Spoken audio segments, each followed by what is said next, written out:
Hello. Hey! Hi. Sorry for the delay. I thought it was on Instagram. Well, okay, so this is what happened, right? Did you receive all the questions beforehand? I don't think I did. What? Wait a minute. Valerie, what is wrong with you? Okay, so I just got the Zoom link, but I think we'll do fine, even though if you ask me the questions right now.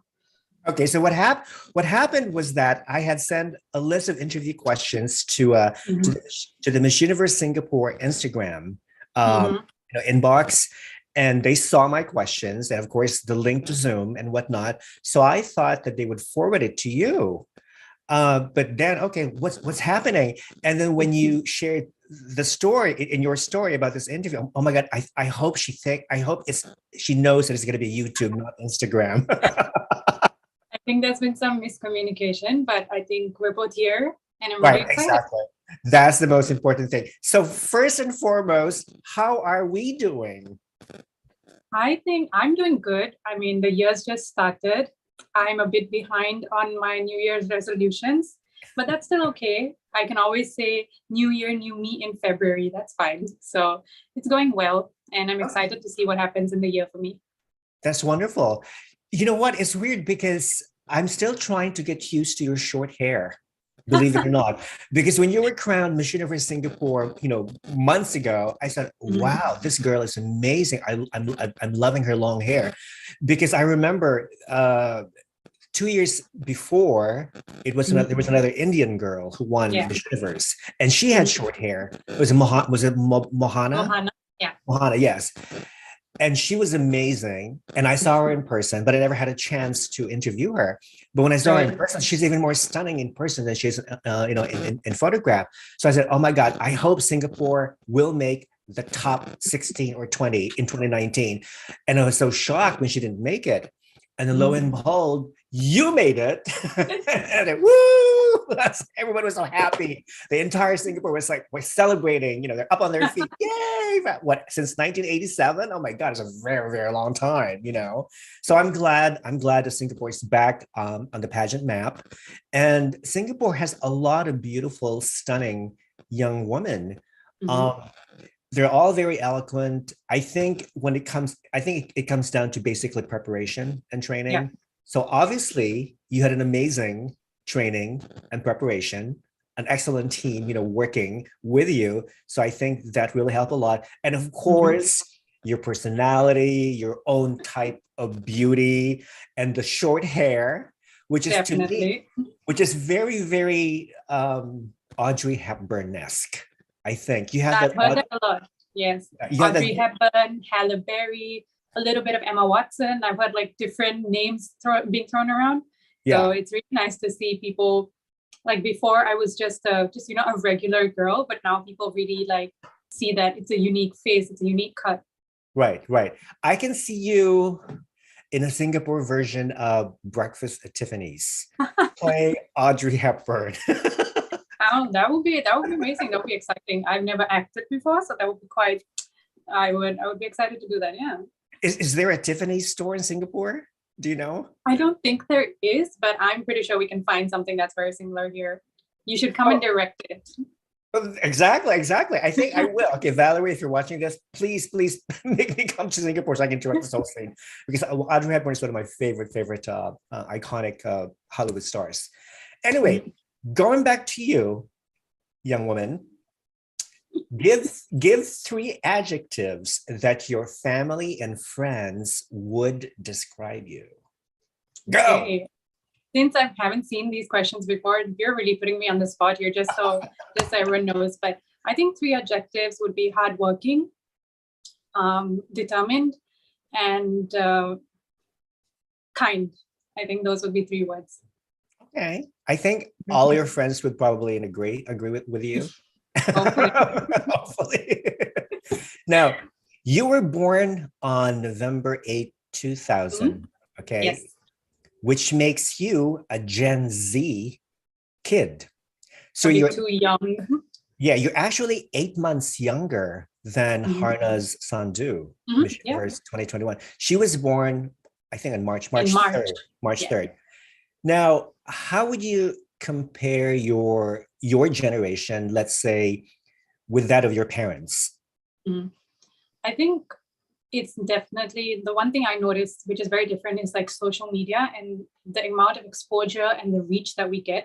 I think I was thinking about this the other day, and like the difference between Miss Universe contestants, like even like 2010 and before, versus the amount of work that Miss Universe contestants have to do now. There's a lot more social media presence that we have to build. We have to become content creators, along with being like charismatic speakers and like leaders and inspirational people. So I think the one difference that I like really think, and I think this is a very obvious answer that anyone would give, but social media has definitely changed the way like my generation does everything that we do.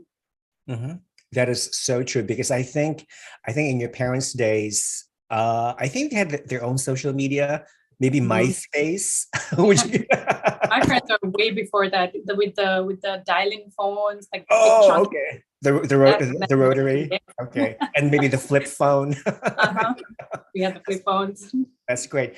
Now, I was also stalking your LinkedIn page. Okay. Oh, okay. As you know me, before I make my interview, I do thorough research. You're very thorough. I'm very, None very of the Miss thorough. Universe other fan accounts have talked about that, but you're the first one to bring it up. Thank you. Now, not only that, but I've also seen your interviews with other vloggers, and I don't want to ask the same questions that have been asked so many times, because I don't want you to get bored in this interview. So I'm trying to be as interesting as possible.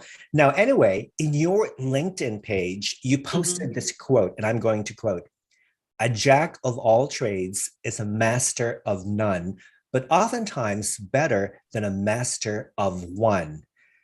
Could you please elaborate on that quote, Miss Universe Singapore? So that's a quote that I really stand by on, and it just means that I personally believe that a person who is talented and not an expert in multiple areas is, in a way, more like a better person or a more skilled person than someone who's just an expert in one area. And that's kind of the mantra, I guess, I use in my life, which is that I'd rather explore many things and learn about many things and be skilled in many different areas. And even if I'm mediocre at them or just like average at best, I'm okay with that, because it's given me the opportunity to learn so many things and like try so many new things, because the world is like abundant with opportunities. So I'd rather do that than just like stick to one thing, like let's say education or academics, and just say I don't want to do Miss Universe, I only want to focus on my studies, or I don't want to try anything else, I'm only just going to do this one thing. I think especially in the world that we're in right now, it's very important to diversify. You never know what might happen. I mean, we saw with the COVID pandemic, if we all had just one source of income or one skill set, we wouldn't be able to like quickly adapt to the world. So I think it's very important. And it's important in the workspace, but it's also like in your personal life to not just focus on one thing, diversify interests, try new hobbies, go out with friends. It's important to always like try new things and be open to those. Exactly. I totally agree. You're only 21, but you have accomplished quite a lot. So I'm going over your educational background, your resume. It's very, very impressive.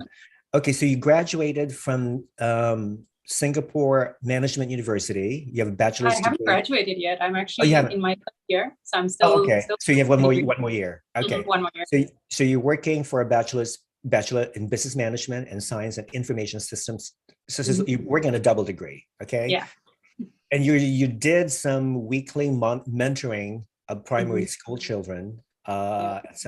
You were also an HR executive for information systems faculty camp in 2020, community engagement director at Tamiza, I believe. What is that? Is that for Singaporeans of Tamil background? So it's called Tamila. And even though I'm not of Tamil descent, I'm very much interested in the language and the culture, because the state in India where my family's from is very close to the Tamil state. So, I just wanted to meet more Indians, learn about the culture and learn the language as well, which is why I've joined that CCA. Now, I know you speak 3 languages, English, Hindi, and Telugu. Yes. Which of the 3 is the most difficult to learn for you? For me, I think English was the easiest because it's spoken everywhere. You watch a lot of movies. Yeah. And Telugu was easy as well because that's something I speak at home. My parents, like from a young age, decided that they didn't want me to be the kind of diaspora kid who didn't know how to speak their mother tongue. So they really like pushed it upon me. So for me, I think the hardest language was Hindi. And even though I watch a lot of Bollywood movies, I love like quoting and like singing along to the songs. I'm not that good at it, but it was really fun, especially at Miss Universe, to speak with Harnaaz Sandhu. We talked a little bit in Hindi, and she taught me a few phrases. So that was really sweet of her. And every time I think about language, it reminds me of her now. Okay. Well, do speakers of Telugu and Hindi understand each other or no? I would say no, because Hindi is a language that's from the north and Telugu is a language from the south. So there is quite a bit of difference in the words and stuff, but someone from the south may be able to understand another south language. So even though I'm Telugu, I might understand certain phrases in Tamil, or like get by on my broken Telugu with them. So that's how it works. Yeah. Okay. Now, speaking of Harnaaz, one pageant fan wants to know, how is Harnaaz really like in person? I know, you can be so sweet. You can tell all the lovely things about Harnaaz, online, on YouTube, whatever, on Instagram. But how is she really like? People want to know. I mean, from the day that I met her, she just had this like ethereal energy about her. I don't know what it is, but like the moment you see her, she always looks put together and perfect. I've never seen a moment where she is like a little down or a little like losing energy. She always seems to have all the energy in the world to talk to everyone in the room, which I didn't have. I'm an introvert at times. So at the end of the day, I would get tired. I would want to sit in my bed. I would just want to like be on my phone. But she had all the energy in the room. She would go and speak to the waiter. She would go and speak to the staff. She would go and speak to all the other girls. And that's something I kind of like wanted to learn from her, to be more present, to be respectful of people's time, and like to actually take the opportunity that we're here with so many people from all around the world. You might as well go speak to them and learn something from them. So I think I told myself I just stick to her, and everywhere she goes, I would just follow, so that I can learn something from whoever she's speaking with. So that was really fun. She's actually really sweet, and I have like nothing bad to say about her, and I don't think I ever will. That's wonderful, because as you know, the pageant industry can be very catty. You know that. Yeah. Even the modeling industry could be a very catty industry. So, there's always like controversies revolving around both industries. So actually, the first time I saw Harnaaz, I thought she's going to be in the top 3 automatically. As soon as she arrived, in Israel, basically every pageant vlogger in the world had her on the top 3. But they didn't have you. Nobody. Which is very rude of them. They should have. Right? Exactly. Right. So, well, I have to be honest, you were actually in my top 20. Aww, Yes, thank you were in my top 20. Yes. Because ever since, from 2019, when Mahana made you had your eye on Singapore? I had my eye. Not only that, but even before Mahana, I think it was in 2014 with Menon, Rahaf Menon, another Indian girl. Menon? Yeah. Yes. I saw her in person. She was actually trained by Ines Legrand, who was the Singapore national director at that time. When I saw her in person, I interviewed her, and I told her, okay, show me how to walk. And oh my God, this girl was bold. She showed me how to walk. She did all the turns and the hair flip and everything. She's very bold on stage. I loved watching her videos. And I have to say, Singaporean girls are always well dressed. They're always well polished. And to me, if I were to judge a pageant, I would automatically look for, the elegance factor, the style. Actually, let me ask you, what is your personal style? Describe me your personal style. My personal style, I tend to lean more towards like flowy and dresses, but I love bright colors and prints. Every time I go to a store, I always look for like orange or like yellow or red and like floral prints. And I just love being loud with the prints and the colors, because I mean, like, what's the point? I really can't stand wearing black as a color, because I love to be so loud and colorful that when someone's like, oh, wear a black dress, I'm like, but no, that's boring. So I know a lot of people love wearing black, but I'm like the complete opposite. So I just love wearing prints and colors. Mm-hmm. Okay. I just want to read some of the comments on my channel. Okay, says, hello, everybody. Somebody's saying, She was so refreshing throughout the competition. I have to agree. I think I think the greatest thing that you contributed to the pageantry is because you presented an entirely different, fresh look compared to the other, like, girls that made the cut, because you, with your short hair and with your brown skin and your majestic height, you automatically stood out of the crowd, and of course, your speaking ability, you have amazing interview skills and whatnot. So that to a lot of judges, that's exactly what we're looking for. Somebody says she's very smart, young, and eloquent. Hope she comes back maybe for Miss International. Okay. Okay, well, Singapore has not won Miss International, so that's something you may want to consider. And you're 21, you're very, very young. You have more pageant years to come ahead of you. Somebody's saying Nandita is amazing. You have been such a pleasant, well-deserved placement. It was an easy decision. Was it an easy decision to cut your hair? I would say it wasn't an easy decision. If you ask my national director, I was initially like very scared, because this was before I came into Miss Universe, like the international competition. So I had this obviously view that pageant girls have to have long, shiny hair, big curls. That's the pageant look. I had this like view, but my hairstylist, my national director, the creative director, they were all like, telling me that they really saw that I had the potential to stand out with the short hair. Right. And it was also kind of a strategic move, because with the shorter hair, it's not enough. It's not as much time to like do my hair. So I can sleep in for like 15 minutes more. So they were like, do you want the extra sleep? And I was like, maybe I do want the sleep. So in the end, it took a day for me to, get convinced to try the new hair. And when I did cut the hair, the moment I came home, my parents were like, you look like your brother. What did you do? Because I didn't tell them that I was going to cut my hair. So my mom, who's a bit more traditional, she wants to see me as the girly girl with long, beautiful hair. And she was a bit, she didn't talk to me for like a day. She was like, what did you do? I don't like it. But then she eventually came around. She was like, it's kind of cute, actually. I can mess with your hair now. So right. As I saw that, people around me really liked that change, my friends were like, wow, this is so refreshing and different for you. And I think as I saw them excited about it, I got even more excited and comfortable with it, because we all want to be like validated on the way we look. So I eventually came to love it. And now I'm in love with it, because I realized I'm saving so much time. And it's different to stand out. Well, exactly. I like it too. Not only that, because, with short hair, you almost look androgynous, being a model. Yeah.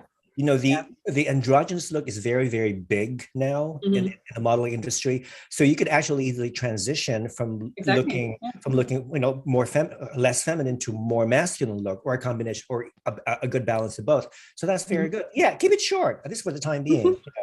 You can always wear a wig, of course. If you change your looks. If you see me tomorrow with a long pink wig, don't ask. It's have you ever donned a blonde wig? I've never tried a wig, and I've never dyed my hair, but I've always wanted to. So I think after a phase of this short hair, you're going to see me go into crazy colors and crazy lengths. Okay. Now, are you a fun girl? What do you like to do for fun? For fun. Okay. So some people find this boring, but I like to garden. I think it's very therapeutic, and it's very satisfying to see like the plant finally bloom, and you see the little fruit show up on the plant that you've like so lovingly grown. So I love to garden. I also like to dance, but I've toned it down a little bit nowadays, because I've been focusing on Miss Universe and like preparing for that. But I used to do that a lot before. And the usual, love watching movies, love listening to songs, and I also like to go on long walks. I think it's very important, especially with the COVID pandemic. We've all been like stuck indoors. It's always important just like get a breath of fresh air. So it's very refreshing when you go out for a long walk after like 3-4 days of staying inside. Mm-hmm. Now, is everything about you natural? I would say yes. Except for the nails maybe and this makeup, but 100% natural. Okay. As you know, it's not a secret that some pageant contestants have to undergo cosmetic surgery, sometimes extreme cosmetic surgery. Yeah. And do you think cosmetic surgery puts a contestant in a much higher advantage of winning the crown, or not necessarily? I think like people have their own opinions on this issue, but personally, I think no, because there is no one standard of beauty that Miss Universe or any pageant compares their contestants. So it's not the same criteria every year.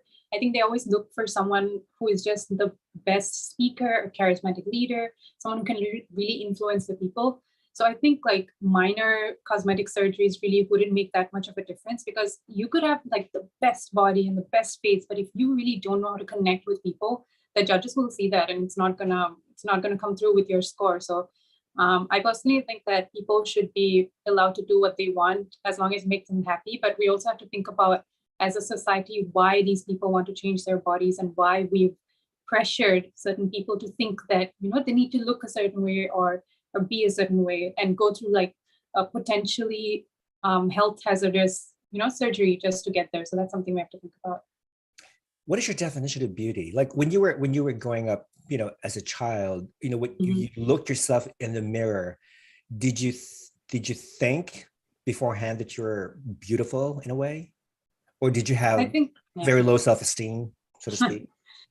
I think I've been quite privileged to be born in a time where like the beauty in like standard is like being tall, being skinny, and I'm like conventionally attractive. So I would say that I didn't have any major self-esteem issues. I think I just have to thank like, you know, the genetic lottery and like the beauty standard for that.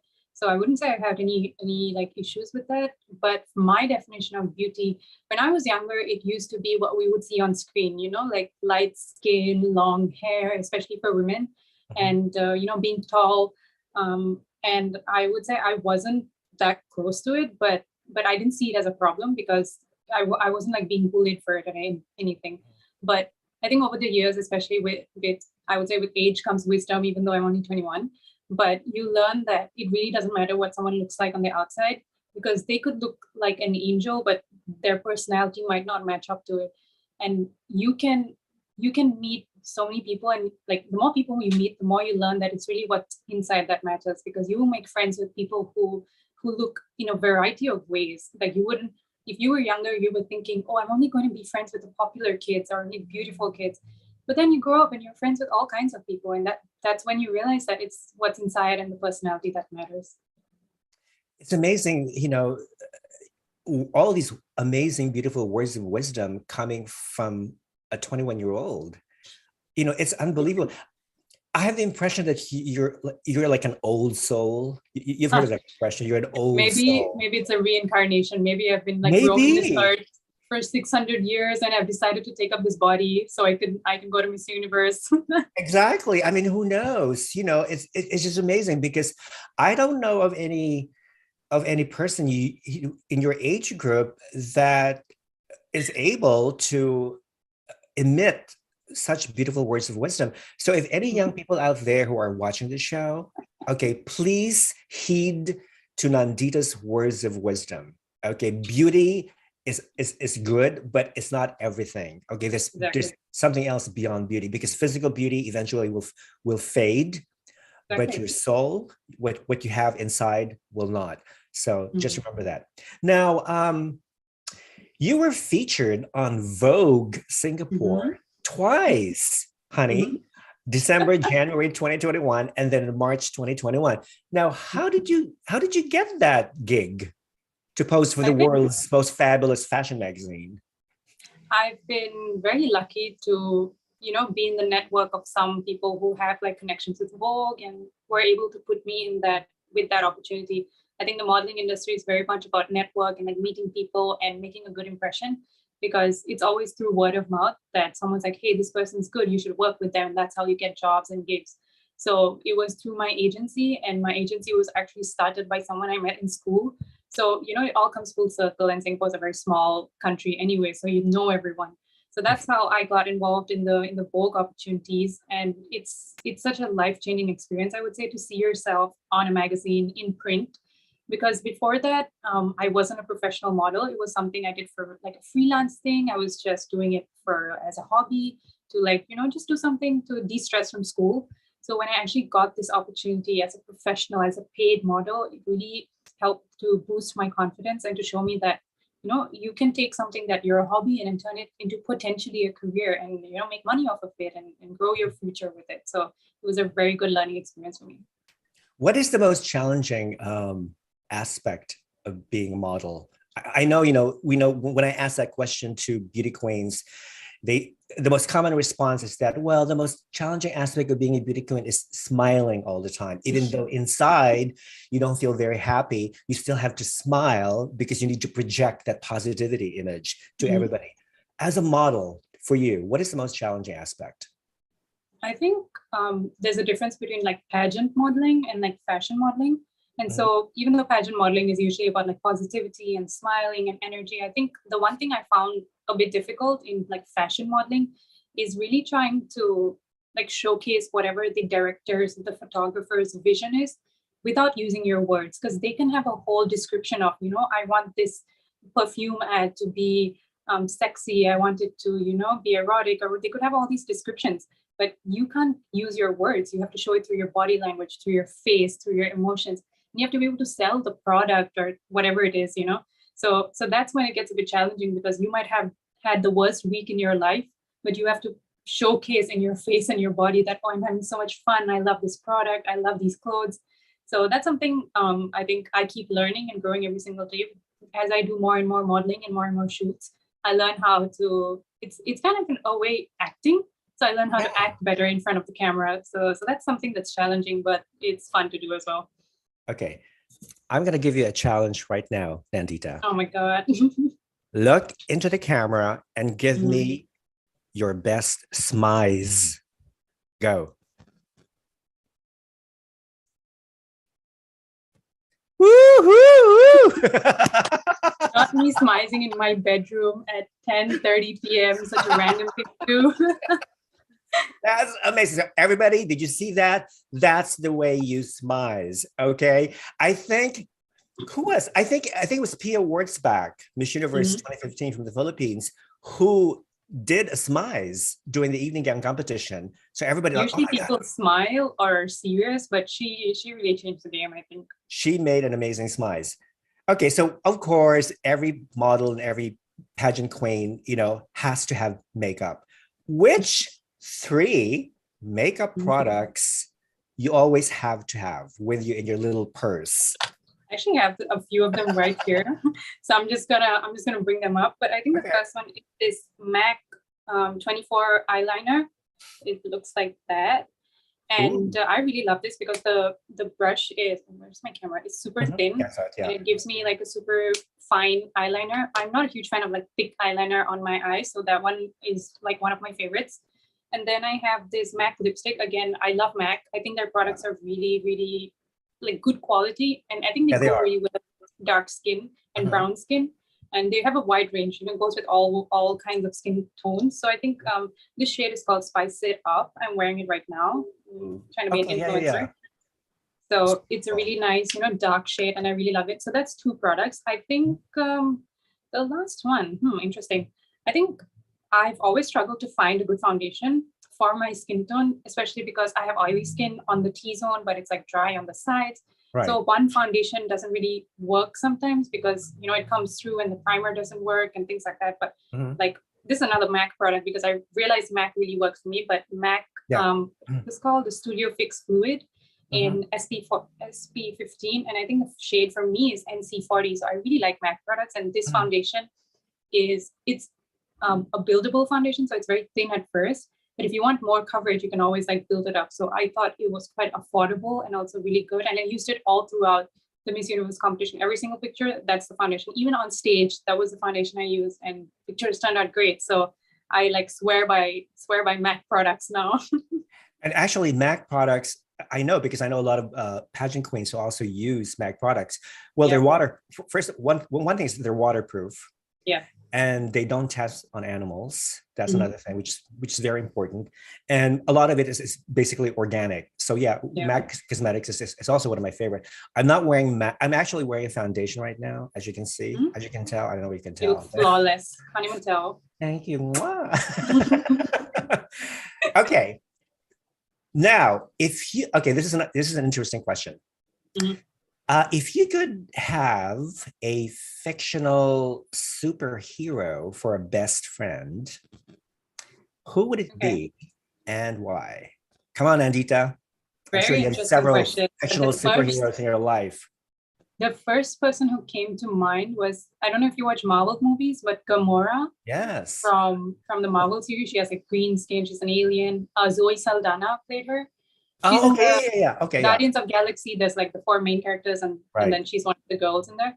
So I Mhm. thought her character was super interesting because up till then, the only female character I think in the Marvel series was like Black Widow. Mm. So it was very like fun to see another character come in, and she has like a very strong personality in the movie. So I would want to be her best friend. Okay, okay. That's a good one. Mhm. Now, okay, from fictional superheroes to jobs, what job would you be terrible at? What job would I be terrible at? Wow, that's something I never thought of actually, but I think, interesting. I think any job that involves a bit too much math, like an accountant. Math? Really? Yeah, too much math. Like I can handle. Oh, wait a minute. Indians are very good at math.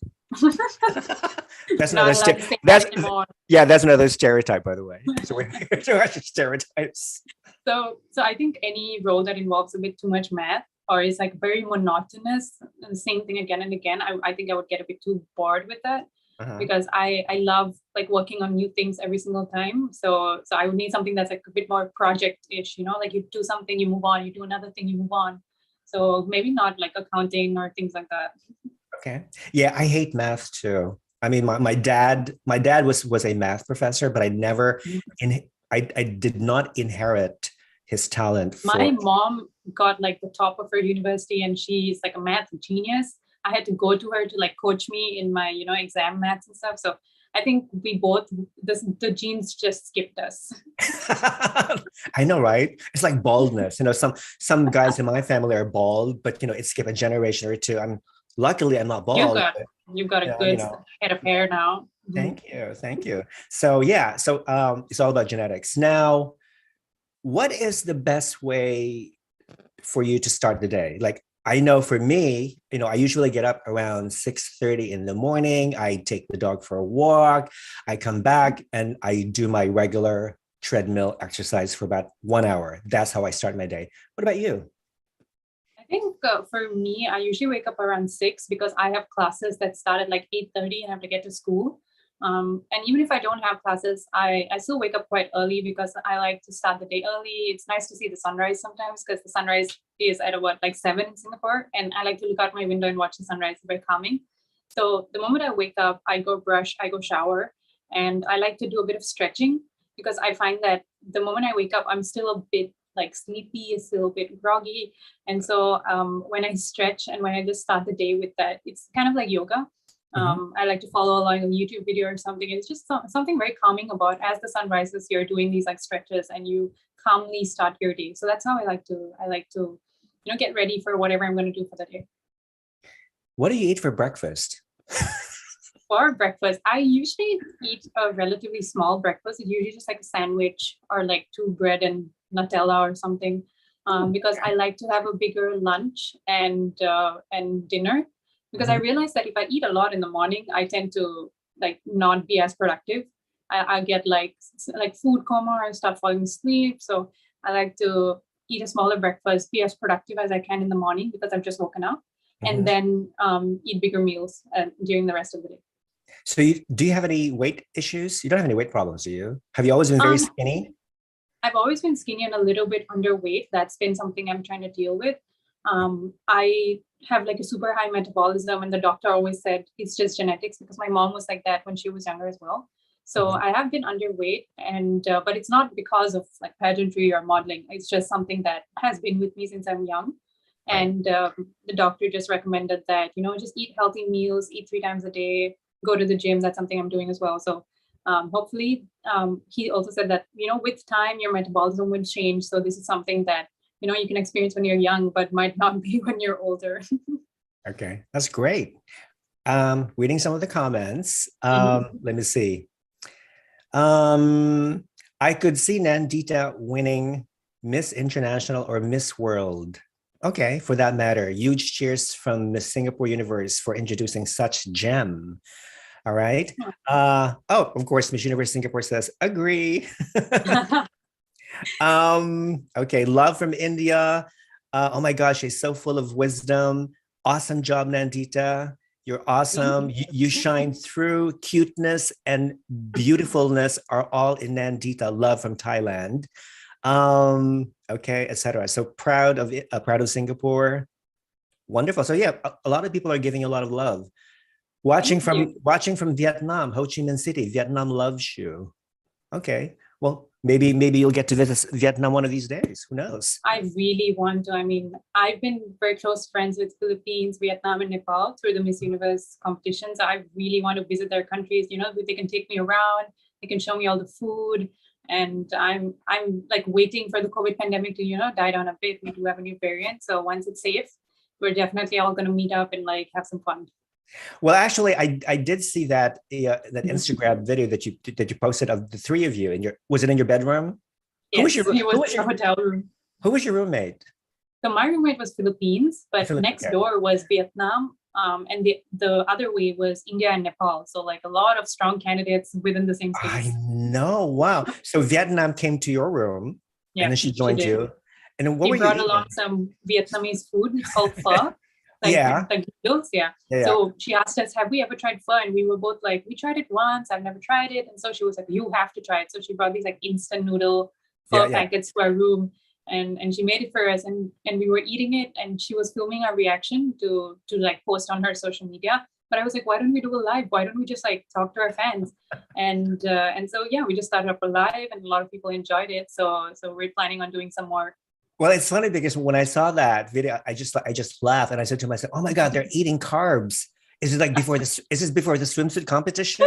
Better not. Is it after? So, oh my God, they're eating a lot of carbs. But you know what? I mean, they constantly moved a lot. You guys burned a lot of calories just by rehearsing and moving around, from one place to another. So that really, helped a lot. Mm-hmm. Now, here's a question: what gives you goosebumps? What gives me goosebumps? Spiders and butterflies, like in a bad way. I'm scared of them. Really? Was your question more like what like makes me blush, or like what is making me happy? Like what makes you blush? The famous question. Yeah. So if it's goosebumps from fear, it's like spiders and butterflies because I don't like how they look. But if it's what makes me happy in that way, I think getting flowers or seeing a really beautiful rainbow and sunset, like. For me, the one thing I really love is being next to bodies of water when there's like beautiful nature and you just sit there and it's very calm, and you can feel the wind blowing against you. And I mean, being in Singapore, if you've ever been here, it's like a super like hustling, bustling city. It's always like skyscrapers and like a busy town, lots of people. So when you find like a lake and you just sit beside it, I sometimes get chills, even though it's like a very simple thing that some people might be like, why are you getting emotional about this? But it's just such a different experience from like the usual life that we live, which is very like fast paced. Mm-hmm. And sometimes it just gives me goosebumps just to sit there and feel that like wind blow against you and that calm that comes over you. It's very nice. Well, I've never been to Singapore, but I have a couple of friends who live there, and one is another amazing big pageant fan. Of course, I've read about Singapore, the history, the background, and whatnot. And it's both a city and a country, and it's also an island. Yes. But since you don't have a lot of land, and earlier during the interview, you mentioned that you love gardening. How do you garden? Do you have like gardens in your, what?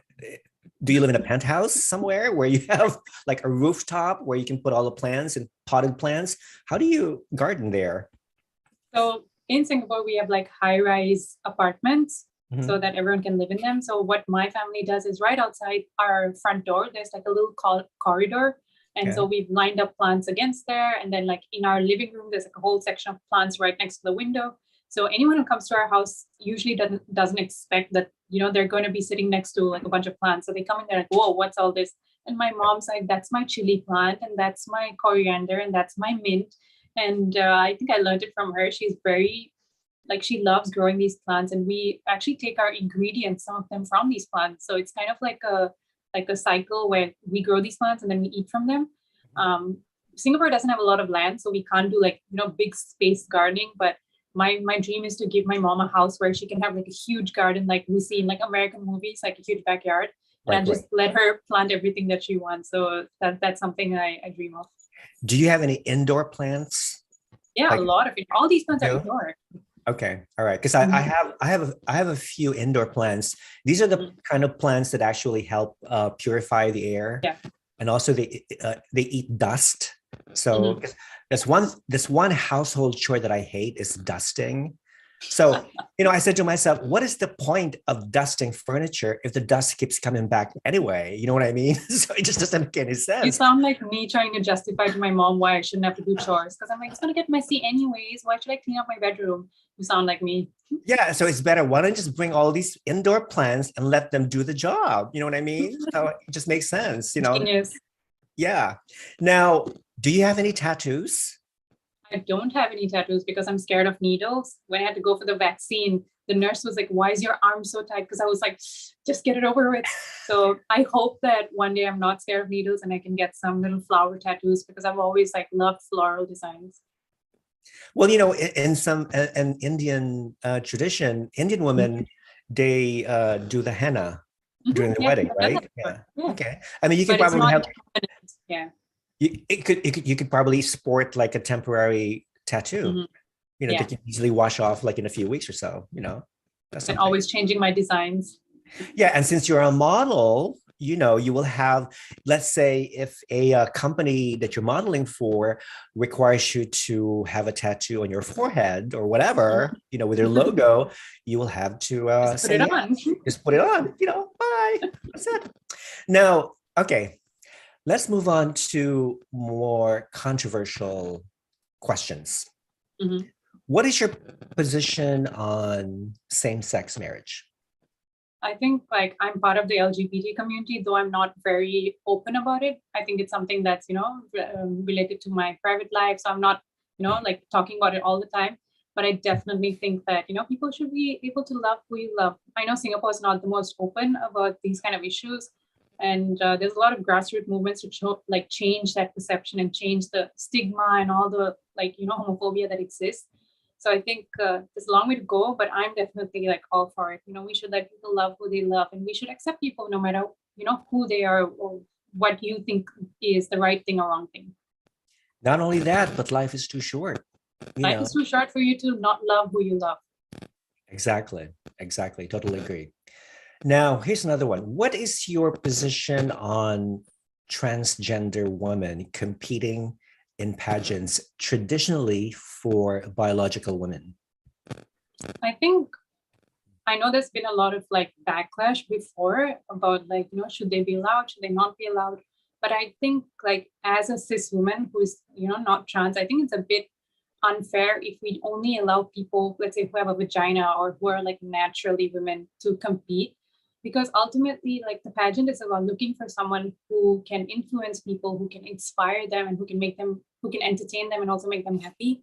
And I don't see why someone who has certain some genetic body parts that they have from before, but they don't have some body parts, I don't see how that interferes with the Miss Universe requirements or roles. So I personally think that they should be allowed to join because ultimately, they are women. It's who you are on the inside that matters. Like I said before, outer beauty, no matter what you look like, doesn't matter. It's what you feel from within. It's interesting because for me personally, I struggled with this question because I've always been very used to seeing cisgender women competing in traditional female pageants, and not only that, but there are already several pageants strictly for transgender women. So what is, I don't see the point of bringing them into a traditional female beauty pageants. But then again, the more I thought about it, the more I realized, but they look like women, and pageants is based mostly on looks.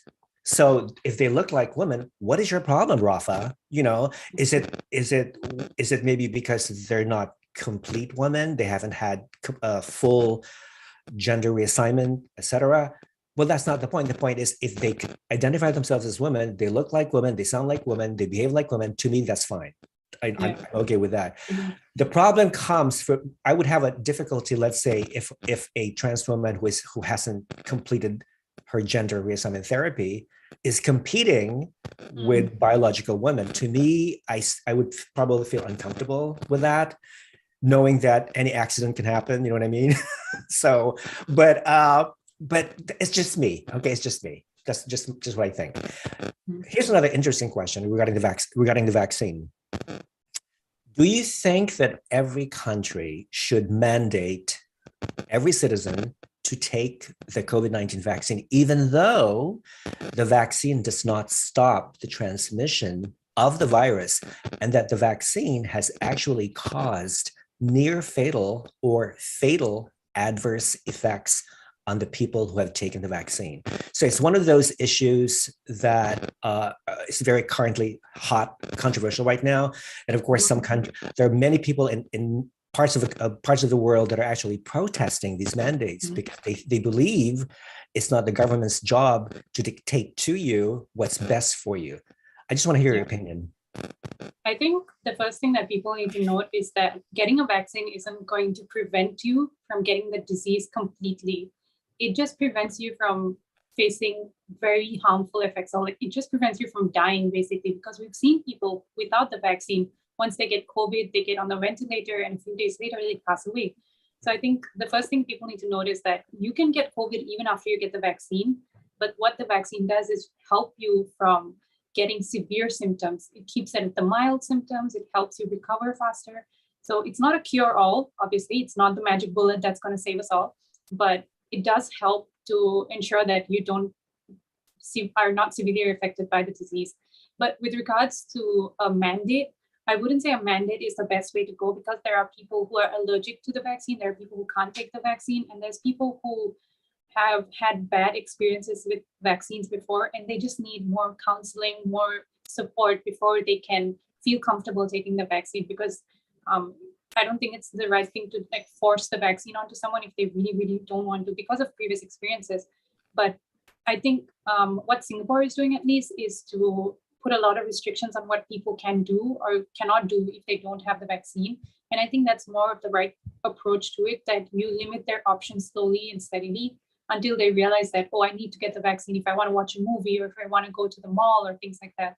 So I think that's a much better approach rather than dictating, everyone must go get a vaccine or you go to jail, because there can be different reasons why people don't get vaccines.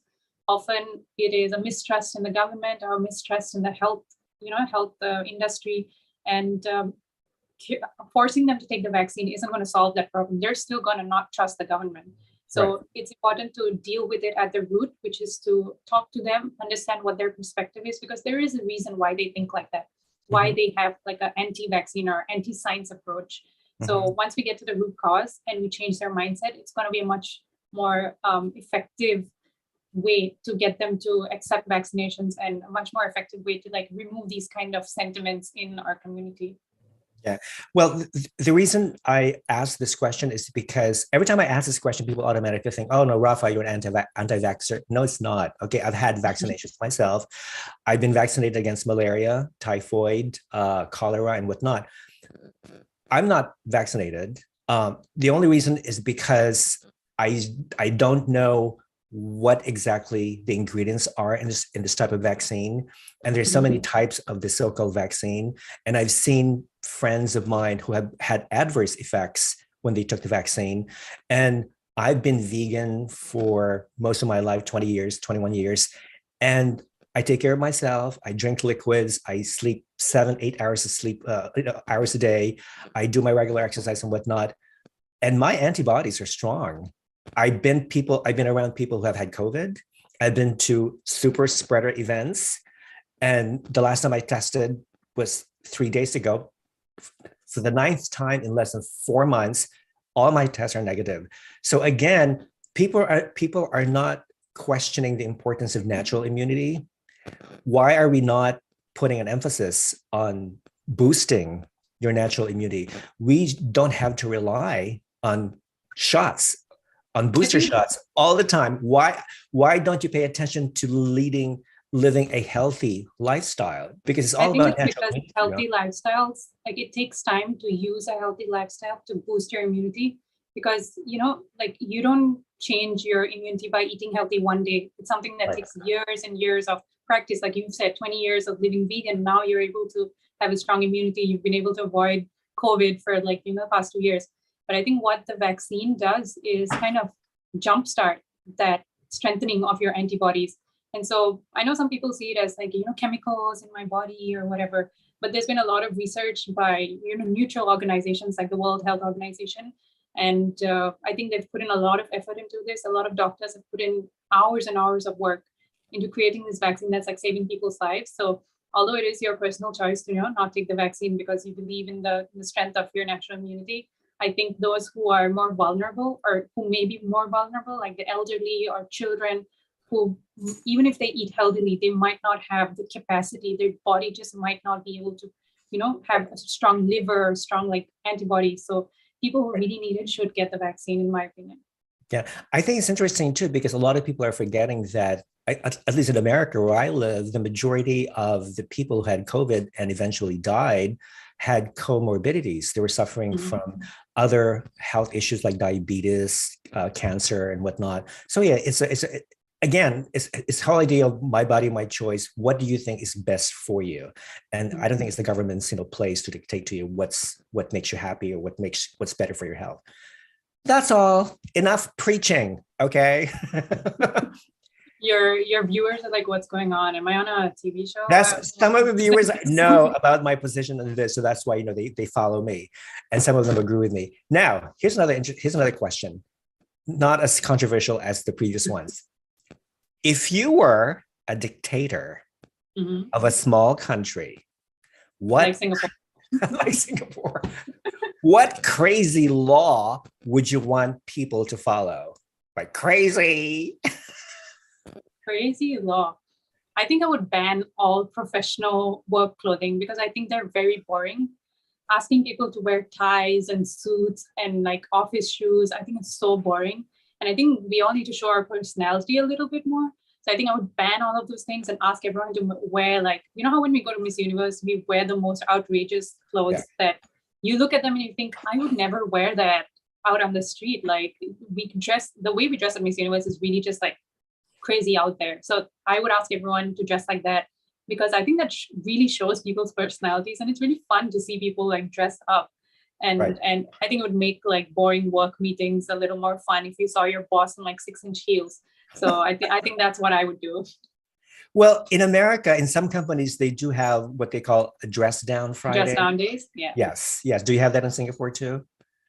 In some countries, mostly like the MNCs, who bring in that American culture. But I think it's not dressing down; it's dressing up in 6-inch heels, a huge like ball gown. I want to see every single person in that like meeting room dressed like they're going to a party or something. Okay, all right. I totally agree. Yeah, we all need to show our personalities once in a while, at least once a week. Now, I know. We all have very annoying habits. What one habit do you have that is very annoying to some people, Nandita? Come on, be honest.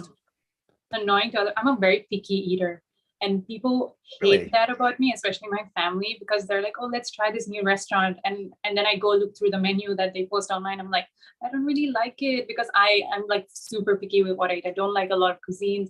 I don't like sweet food, sour food, even spicy food. I'm very picky about the kind of spicy. I don't like soy. I don't like garlic, like a lot of things. So I get very picky, and my friends often hate me for that because I'm like, guys, can we go to a different restaurant? I don't really like this one. So that's what people find annoying about me, I would say. Well, so what is your favorite dish? I think for me, I like a lot of like Indian food simply because I grew up with it. I love my mom's cooking. So like even like spicy food, I prefer like Indian spicy, even like compared to like a Japanese spicy or something.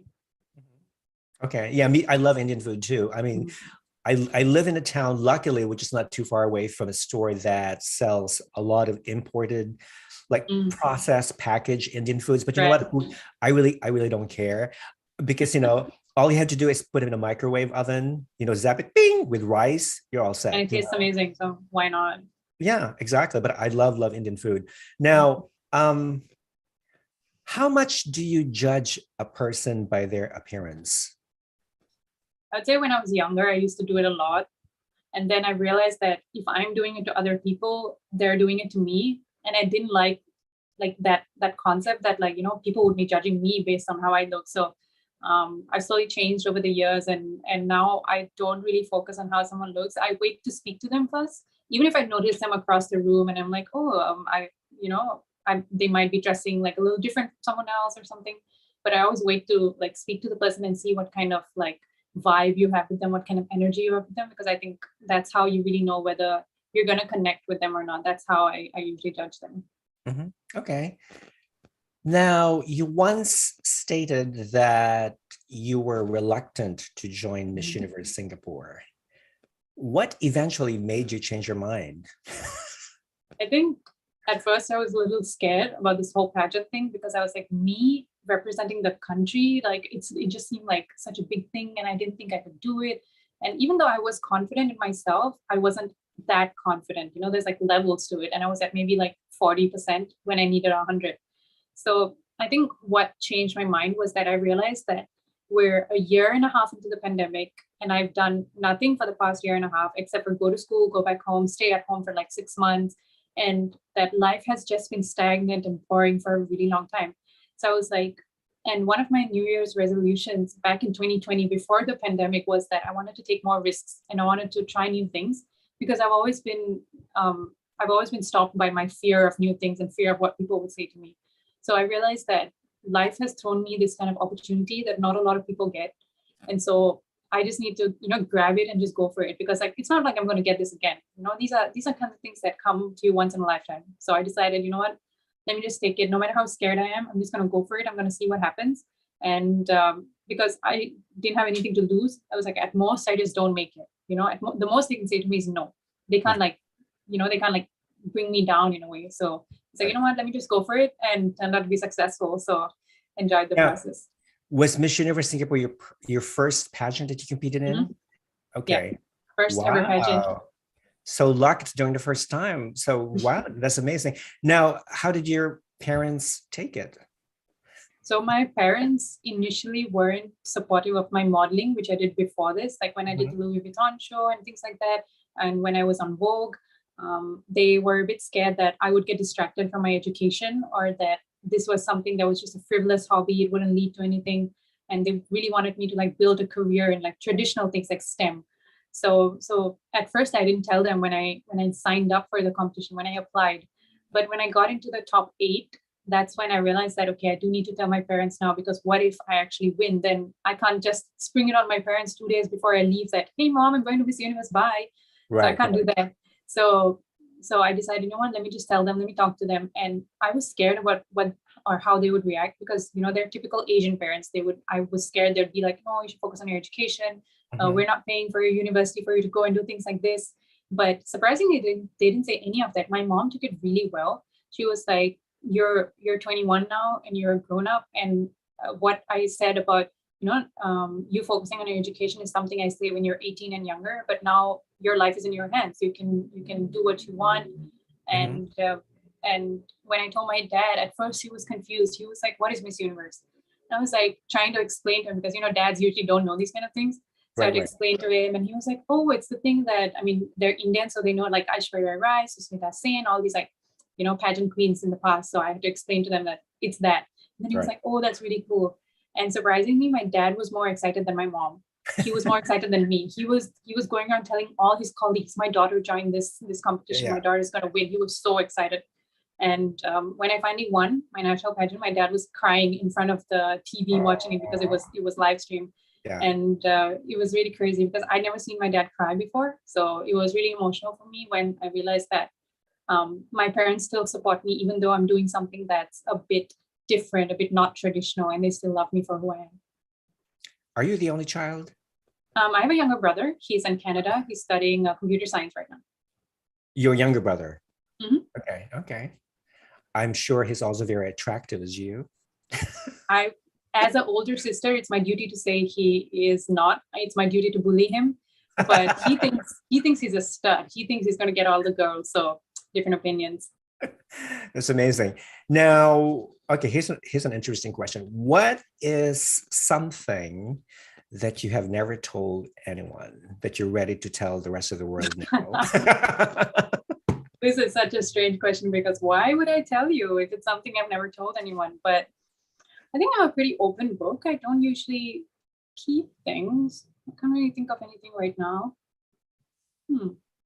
I mean, usually it's just like small things. Like my mom's like, "Oh, did you do your chores?" And I say yes, but it's actually no, I haven't. And I'm planning on, rushing it in the middle of the night because I need it for the next day or something. So it's usually stuff like that. But I don't really have anything. If I think of anything, I'll let you know. But okay, yeah, for now, no. Yeah. Send me a direct message, please. Then I'll wear it out. Like breaking news, I have something to tell you. Right. And I'm gonna make an interesting meme, like banner, like some in the background. Okay, just reading some of the comments here. Okay. Love from Singapore. So proud of her. I am digging these questions. Nandita, whom were you rooting for doing Miss Universe, and who was your winner? For me, there were a few people I was rooting for. I was rooting for India. I was rooting for Philippines. I was also rooting for Spain and Paraguay, like from the Europe side. And I think I was also hoping that countries like Haiti and the Bahamas would make it into at least top 16 or top 10 because, I've been following these people for like a month or a month and a half. And I thought they were like super talented. So some of them made it into the semifinals and stuff, and some of them didn't. But I think everyone did like an amazing job. And it was like an honor to be in their presence and to like speak to them and learn from them in the 2 weeks that we were there. Now, of the favorite girls who did not make the cut, who do you think to you was the biggest surprise that did not make the cut? I think Spain. I was very surprised. That's exactly Spain. Yeah. I thought she was in everyone's like top favorites, and she has a very wonderful personality. She's always making friends with people. So I genuinely thought that she would make it, but she didn't, and I was quite surprised by that. But I'm also grateful because like I made it, so I was a little bit like, oh, thank God I made it. Yeah, right. You were amazing, and also I was also very happy for the Bahamas because Bahamas has never placed. And I know Chantel O'Brien. I know we're friends. I judged the Miss World Bahamas when she was competing there in 2015, and she was my pick. She won, and I was so happy when she came back to compete in Miss Universe Bahamas, and she also won. So I was so ecstatic when the Bahamas was called. Like, whoa, go Chantel! Like, that's my girl. She's amazing.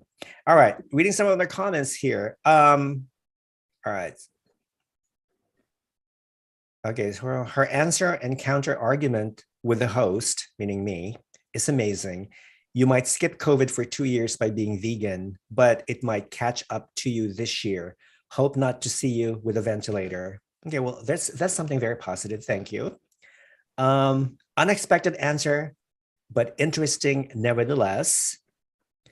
Here's a good question. According to you, Nandita, where does beauty begin and ends? Beauty begins and ends. That's a very interesting question. That's a good question. Yeah, that's a very good question. Struggling to process it for a second. I think beauty really begins with someone's personality. I've realized, especially with the COVID pandemic, we're not seeing everyone's faces. Everyone's covered with masks, and we're not meeting each other face to face. You slowly realize that it really doesn't matter what someone looks like, and it really matters like their personality and how much they care for their community and how much they're willing to like truly be themselves. These kind of things that different people prioritize different things. For me, it's being authentic and being kind. I really value these two things in people. So I think beauty starts with your personality, and I genuinely think it just ends there, because my personal definition of beauty is really internal beauty. I know we, as a beauty queen, as part of someone who's in the modeling industry, I'm very much like involved in an industry that focuses on how I look.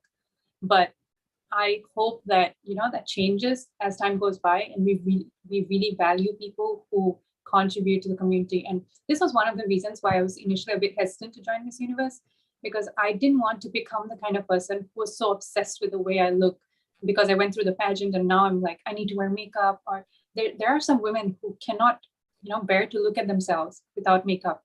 they just are so insecure with the way they look. I didn't want to become that kind of person. And so I was really hesitant to join at first because I wasn't like super supportive of beauty pageants from like ethical standpoint. Sometimes, they're not the best thing.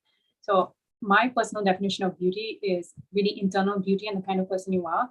And I really value that. So that's my definition. That's amazing. That's one amazing question.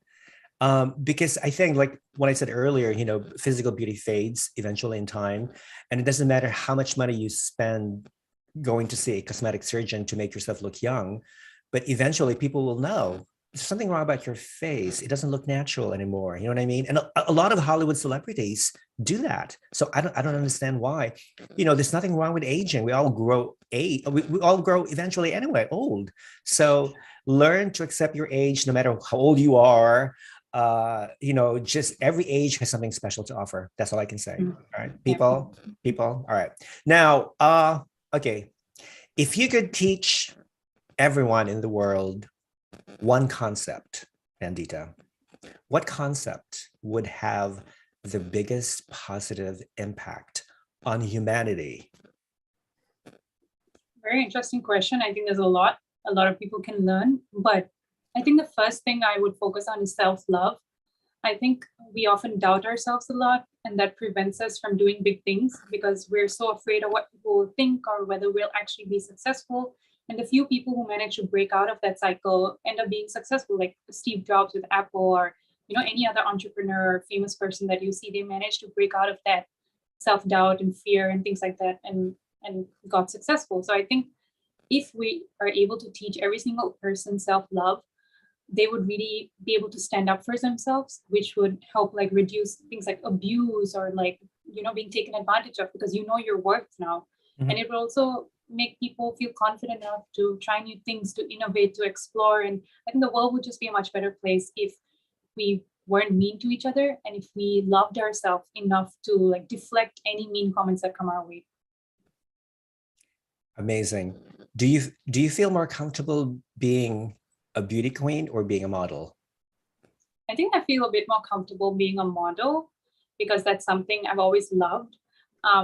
Beauty pageants and beauty queens have a very specific, I think the job scope is a bit more narrow in terms of the looks. It's very like pretty girl, very happy, very like, smiling all the time. I think being a model, you get to try more diverse things. Like you could have different kinds of shoots, different kind of moods. So I personally enjoy modeling a lot, but like being able to do a beauty pageant and be a beauty queen for this period of time is actually like a really fun experience. And it's not that I don't enjoy it, I really do, but it has its pros, it has its cons. Question from a viewer. What did the judges ask you during the Miss Universe interview? So the judges, I was afraid that they would ask me like very controversial or interesting questions like you did, but surprisingly they were quite nice to me. It really felt like a casual interview that I would, like a casual conversation, I would say. I walked in and I was wearing a beautiful handmade cape. And so the first thing they said to me was, "Oh, I love your cape." And I just talked about the cape a little bit, what it meant to me and the amount of work the designer put in. They asked me things like, how was my experience at Miss Universe? What was it like being roommates with Miss Philippines? And what is something I would say to a young girl watching from Singapore? What is a message I would like to give out to the world? I would say it's quite generic questions that you would expect to be asked. And if you're preparing for a beauty pageant, you would definitely have answers to these questions. So I luckily didn't get grilled about anything too political or too out there. So I really enjoyed the talk. And I think people often think like it's the most nervous like 3 minutes of your life, but I would say the waiting outside the room is actually the most nervous part because you have no idea what you're getting into. But the moment you walk in and you realize that it's not stressful, you're just talking to the judges and they just want to know about you. That's when you realize, there's nothing to worry about and you're just having fun. Yes, it's more about like getting to know you on a personal level, your personality and whatnot. I forgot what did you wear a cocktail dress during the interview? I forgot what you wore. This is the exact thing I wore for my interview. Along with a cape that came over it, which I had to return to the designer. It was a hand-beaded cape. I think the picture is on my Instagram. But this is what I wore, and I'm surprised you asked about my interview. Now I'm wearing the same thing. What color is it? Is it like Peach? So it's like a peach. Wait, let me stand up. Stand up, please. Woohoo! Ooh, I love it. Oh, So okay. it really makes me feel like a very powerful woman because it's like it's very sleek and it fits me really well. And it's like, when you get a really good suit and it fits you really well and you just feel like, wow, look at me. I feel like that when I wear this. Yeah, I love it. I love the cut because I like the fact it really emphasizes your long swan type neck and also, your collarbones. The collarbones, They're very sexy, by the way. Sexy collarbones. Yes. And just your whole face. I think the dress really brings up your whole face. Attention up. Yeah, attention up. Yeah, because one big mistake that I don't like any pageant girl is doing is that when she thinks that her dress, whatever she's wearing, will automatically bring the attention to her. That's not the case. That's not always the case. Try to be simple as possible because the judges want to hear all about you, not your dress. I mean, it's great to look presentable, but it's really not about the dress. It's more about you. So I'm glad that you wore that beautiful dress. Who's the designer, by the way? This is a piece from online. Actually, it's from ASOS, and that's something it's something I had from before the pageant, and we just like modified a bit so that it would fit the the pageant kind of scene. So I'm a super huge like fan of thrifting and like reusing the clothes that you have instead of simply buying new clothes every month. So even when I went to the pageant, a lot of the clothes were borrowed or stuff that was thrifted because I think it's very important. I mean, especially with sustainability and like saving the earth, we really shouldn't be indulging in fast fashion. Mm-hmm. Okay, that's good. Okay, that brings, I think that's the last question on my list. All right. I also added games, by the way. I don't know if you're games. Do you want to play games? I like to play games. Simple games, Nandita. Game number 1, this or that. Have you played that game before? I've played that. I think I have to play one game because it is quite late for me here. Okay. No, let's do it quickly. Quickly. Sure. Red wine or white wine? Ooh, red wine. Ice cream or frozen yogurt? Ice cream. One-piece swimsuit or bikini? One piece. Spaghetti or pizza? Spaghetti. Foot massage or hand massage? Foot massage. Dog or cat? Dogs, definitely. Real book or digital book? Ooh, digital books. Money or love, baby? Can I say both? No, choose one. Money. Can money buy love? Yes. Yes. I'm with that one. So you choose love? I chose money actually, but. Really? Okay. All right. We all need money. You're very young. Love will. Exactly. If I earn money now, I can find love later. There's always time. Exactly. Listen, before I let you go, is there a message that you would like to transmit to your followers, to your fans, and to everyone watching the show? I think to everyone watching, I just like to remind everyone to keep yourself happy. I think we all are very tired with the pandemic, and it's been a long and stressful 2 years for us. And so I just want to remind people that keep yourself happy. Don't overstress yourself. Don't overthink about things that don't need that kind of time or effort on them. Spend time with your family. Spend time with your friends. Try new hobbies and things like that, so that you can keep yourself happy, because life is already stressful enough. We have so many responsibilities and bills to pay and things like that. So you should really do things and explore how you can make yourself more happy and live a more fulfilling life. That's kind of my 2022 resolution. So I hope you all can share that as well. Well, listen, what I hope for you is that you do very well in your studies, and you only have 1 year to go. So I don't have any problems if you successfully finishing your studies, because I know you're eloquent, you're bright, you're smart, you're intelligent, you're everything. So thank you so much for granting this interview, and a shout out. Thank you. It's a shout out to the Miss Universe organization, Miss Universe Singapore organization, for allowing us to interview Nandita Banna today. And to all our viewers, thank you so much for watching the show. And once this video is ready, I'm going to upload it to my channel so you can share it with your followers. Okay.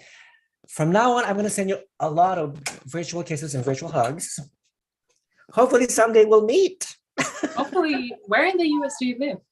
I live in Massachusetts. I'm not too far away from Boston, like an hour away from Boston. Yeah. Okay. I think I have family in Boston. So if I'm ever there, maybe okay. after, maybe in the end of the year or something, if I'm ever in the US, I will let you know.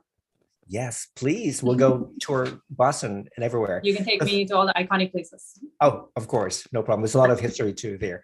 Thank you so much and have a wonderful evening and sweet dreams, my love. Take care. Thank you. Bye. Have a good week ahead. Bye.